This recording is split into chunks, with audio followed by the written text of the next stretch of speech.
Good morning, Miami Art Studio. Welcome back to another episode of Moss News. My name is Maria Borges, and today is Monday, October 5th, and Moss News starts now.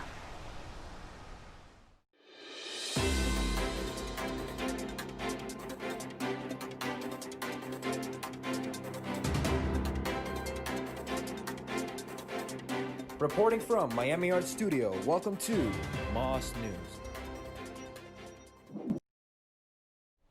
Coming up today, we take a look at a Hispanic landmark in Miami. Julian Sandoval shows us the procedures for going back to school, and Tuki Lambo shows us some important information on the upcoming presidential election. All this and more coming up right now. Today I'm here in front of the Freedom Tower in honor of Hispanic Heritage Month. In the 1960s, this building was used to process and document refugees seeking political asylum from the Cuban government, as well as to provide medical and dental services for them. The Freedom Tower, also known as the Ellis Island of the South, represented for many Cuban refugees a turning point in their lives. Today, the Freedom Tower serves Miami-Dade College as its exhibition space and gallery. The Freedom Tower remains a national symbol of liberty for Cuban refugees who came to the United States of America. With Miami-Dade County Public Schools returning this week, going back to school is going to look a little bit different. It's important to remember all the new rules and regulations to maintain safety. Here's Julian Sandoval showing us everything we need to know for going back next week. Now that we are finally coming back to school, it's time to keep ourselves more protected than ever. Returning to school is a very big deal here in Miami-Dade County. It has been several months that we have virtually been doing courses from home, and in order to stay here physically, there are many procedures and guidelines we must follow to be as safe as we can. When in school, it's mandatory to keep your mask on at all times. You must bring your own electronic device to school to do your work.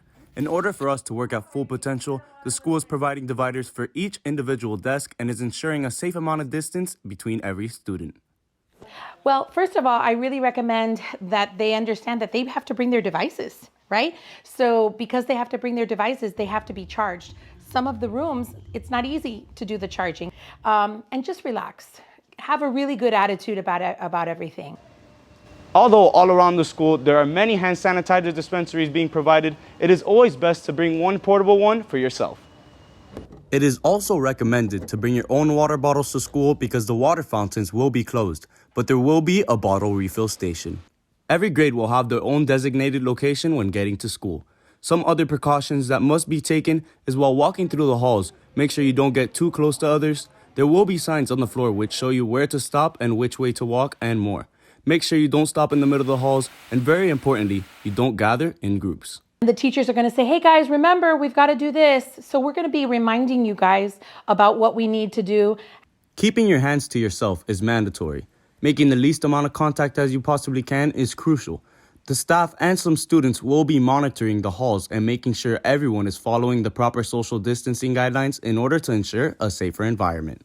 So we need to count on you guys. We need to count on you guys following these rules, making sure that the masks are on, making sure that you're following in the right directions, and doing those things. And I think we need to make sure that the older students are helping the younger ones. Another big point is that us students need to be safe not only during school, but as well out of school, because it's another environment where anything is possible, and you don't want to put any others in risk when you return back. These are just some of the several precautions that are needed to be taken at school for a safer environment. Make sure to stay distant, wash your hands, be safe, and stay sanitized. I'm Julian Sandoval, signing off. Thank you, Julian. This past Tuesday was the first presidential debate, and with Election Day being less than a month away, it's important to stay informed. Here's Tuki Lambo giving us some insight on what the election just might look like. The 2020 presidential election is almost upon us. The Democratic nominee, Joe Biden, and the Republican nominee, Donald Trump, held their first televised debate on September 29th. This debate sparked discussion nationwide on who is best fit to run this country. With all these opinions being thrown around, it can be hard to focus on the facts. But that's what we're here to do. I'm Tuki Lambo, bringing you updates on this year's presidential election. As we welcome the Republican nominee, President Trump, and the Democratic nominee, Vice President Biden.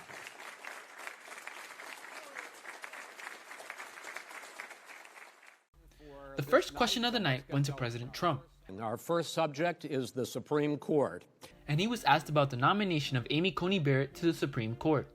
The reason this is a point of discussion is because Barrett's nomination can impact the overturning of court case Roe v. Wade, which allowed women the right to an abortion without government restriction.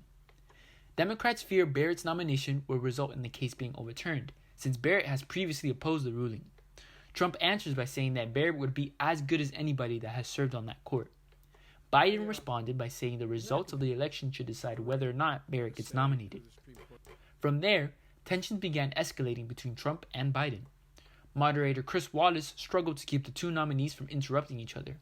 When Trump was pressed about only paying $750 in federal income tax, Biden said this noteworthy line. Is it true that you paid $750 in federal income taxes each of those 2 years? I paid millions of dollars in taxes, millions of dollars of income tax. Biden responded by saying, the tax code that made him, put him in a position that he pays less tax than a school teacher on the money a school teacher makes, is because of him he says he's smart because he can take advantage of the tax code. And he does take advantage of the tax code. That's why I'm going to eliminate the Trump tax cuts. The debate ended with Chris Wallace urging the two candidates to be calm and not declare victory until the election is over. The debate had a major impact on many of the poll results. According to the BBC, Biden leads Trump 48 to 45% in the Florida polls, and according to experts, he has a 6 out of 10 chance of winning due to Tuesday's debate. It'll certainly be interesting to see how the next debates unfold. Make sure to tune in on October 15th and October 22nd on any major news networks. For Mass News, this has been Tuki Lambo, signing out. Thank you, Tuki. We hope you enjoyed this episode of Mas News. Thank you so much for tuning in. This has been Maria Borges, signing off.